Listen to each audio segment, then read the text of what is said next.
Martin David. Une bonne idée, non? Ça s'appelle même lieu saint partagé, parfois violemment dans certains pays, mais dans d'autres, ça se passe bien. Non, oui, enfin, ça se passe plutôt bien en fait. C'est ça le truc, c'est que ça déconstruit. L'exposition déconstruit complètement ces idées reçues, ces clichés qu'on a sur ces lieux. L'actualité voudrait nous monter finalement les uns contre les autres, les religions les unes contre les autres. Cette exposition, qui est vraiment véritablement conçue comme un pèlerinage, nous prouve le contraire. Il y a des lieux, William, où on peut se retrouver au-delà de la tolérance d'ailleurs, parce que c'est pas qu'on se tolère. Dans la tolérance, il y a un peu le fait de supporter l'autre. C'est pas ça, c'est qu'on prie côte à côte, on croit côte à côte. Il y a une charge spirituelle énorme dans ces lieux.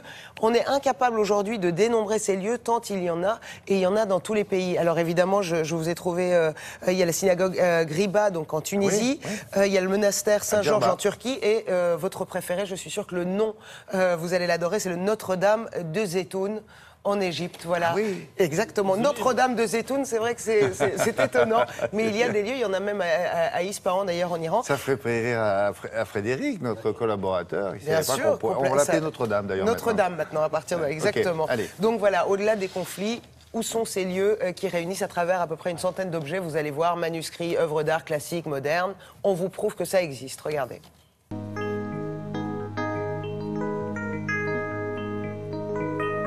L'exposition propose une sorte de pèlerinage à travers des dizaines de lieux saints partagés. On commence par parcourir des lieux qui sont liés à des figures bibliques au Proche-Orient ou en Égypte. Par la suite, on marche dans une partie consacrée à la Vierge Marie. On montre que cette figure est aussi extrêmement importante pour l'islam. On montre que Marie constitue une sorte de passerelle entre ces deux religions, et plusieurs lieux chrétiens consacrés à la Vierge Marie sont visités également par des musulmans.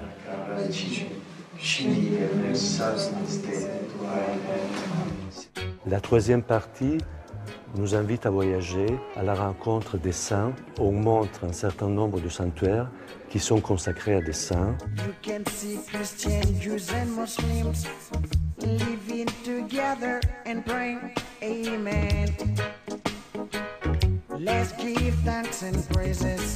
L'exposition montre que les trois religions monothéistes ne sont pas des blocs étanches. Il y a toute une matrice commune qui rend possible ces passages. Il y a des ponts et que les gens empruntent souvent pour se rendre dans les mêmes lieux. Par exemple, le cas de la grotte d'Eli à Haïfa. C'est un lieu vénéré depuis l'Antiquité et qui, pendant les siècles, a été fréquenté par des fidèles de religions différentes. Everyone has his own pray, you know. Has own pray, the Druze and Muslims and Christian and Jewish. We pray for God. We pray for the same God, the same God and the same,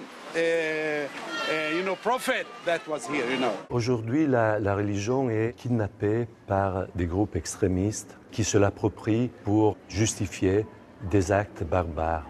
Dans cette exposition, on voit un membre de Daesh en Syrie qui brise une statue de la Vierge au nom de la lutte contre l'idolâtrie.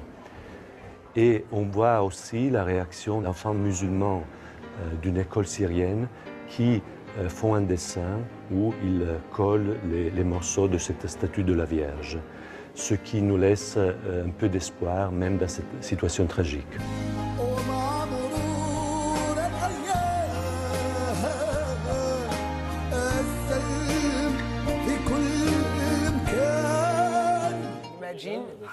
Imagine repris par la chanteuse Noah, la chanteuse israélienne, et Khaled, moitié en hébreu, moitié en arabe. Magnifique. Les deux, là? Les deux qui ont chanté. C'est disponible, ça?